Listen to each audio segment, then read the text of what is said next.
Hello guys, जैसे कि आपको पता है हम फ्रैक्शन कर रहे हैं और लास्ट क्लास में हमने फ्रैक्शन का ये टॉपिक करा था जो एडिशन सब्ट्रैक्शन ऑफ फ्रैक्शन और एडिशन ऑफ फ्रैक्शन। इसमें एक कॉमन चीज़ थी, वो ये थी कि इनका जो डिनोमिनेटर था वो सेम था, लेकिन आज की जो प्रॉब्लम है वो है ये। हमें फ्रैक्शन आज भी करेंगे और उसमें एडिशन ही करना है, लेकिन जो डिनोमिनेटर है वो डिफरेंट है। अब इट्स डिफरेंट डिनोमिनेटर्स को हम कैसे सॉल्व करेंगे वो करते हैं। देखिए, ये एक find the sum of 1/6 and 1/3, हमें इसे ऐड करना है।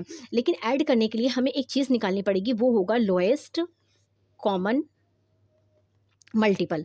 यहाँ पे इनके मल्टीपल मल्टीपल पता है ना, हम मल्टीप्लाई करते हैं तो उसी को हम मल्टीपल कहते हैं। जैसे अब हमें मल्टीपल निकालना तो है, लेकिन किसका निकालना है? 6 और 3 का, जो डिनोमिनेटर है, क्योंकि ये दोनों अलग अलग हैं। अगर हम 3 का लें तो 3 का क्या होगा? 3 एकम 3, 3 दूनी 6, 3 तिया 9, 3 चौक 12, 3 पंजे 15, 3 छेक 18, ये ले सकते हैं।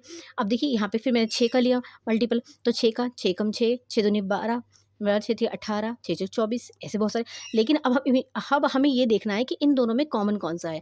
तो इन दोनों में कॉमन देखिए, एक ये भी कॉमन है, ये और एक ये भी कॉमन है और एक ये भी कॉमन है। तो लेकिन इसमें कॉमन समझ में आ गया, मल्टीपल समझ में आ गया। अब ये है लोएस्ट। लोएस्ट का मतलब होता है सबसे छोटा। कॉमन का मतलब जो दोनों में सेम हो। ये मल्टीपल निकले, कॉमन मतलब दोनों में सेम है, लोएस्ट मानी जो इन दो में सबसे छोटा हो। देखिए 18 भी है 18, 12 भी है 12 भी है, लेकिन इनमें छोटा कौन सा है? 12, तो हमें 12 लेना है। तो हमारा जो लोएस्ट कॉमन मल्टीपल, जिसे हम शॉर्ट में LCM कहते हैं, वो कितना हुआ? हमारा 12 हुआ। अब हमें जो 1/6 है और जो 1/3 है, इसे हमें ऐसे नंबर से मल्टीप्लाई करना है जिसके मल्टीप्लाई करने पर हमारे पास क्या आए? 12 आए। तो देखिए कि 6 की अगर हम 2 से मल्टीप्लाई करेंगे तो 12 आ जाएगा, तो हम इसकी 2 से मल्टीप्लाई करेंगे। लेकिन जब हम नीचे से इसकी 2 से मल्टीप्लाई करेंगे तो इसकी हमें ऊपर भी 2 से मल्टीप्लाई करनी पड़ेगी। तो 2 1 ज़ा 2 एंड 6 2 ज़ा 12 आ गया। इसी तरीके से अब हम 3 की भी नीचे मल्टीप्लाई करेंगे एक ऐसे नंबर से जिससे मल्टीप्लाई करने पे हमारा 12 आए। तो 3 4 ज़ा 12 और इसके ऊपर भी मल्टीप्लाई करेंगे तो क्या आ गया? 4 की मल्टीप्लाई 1 से 4 और 4 3 ज़ा 12, ये हो गया। अब हमें इन दोनों को प्लस करना है।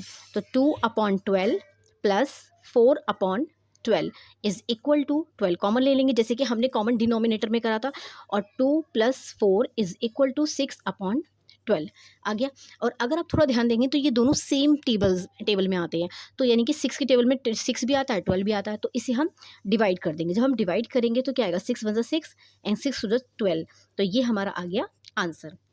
तो इस तरीके से जब ये डिनोमिनेटर अलग अलग होंगे तो हम क्या करेंगे? हम एलसीएम लेंगे, यानी कि लोएस्ट कॉमन मल्टीपल हम लेंगे और उसकी हेल्प से हम इसे सॉल्व करेंगे। और इस मेथड का नाम है ब्रह्मगुप्ताज मेथड। क्या नाम है इसका? इसे हम कहते हैं ब्रह्मगुप्ताज मेथड। ब्रह्मगुप्ताज मेथड, तो ये है।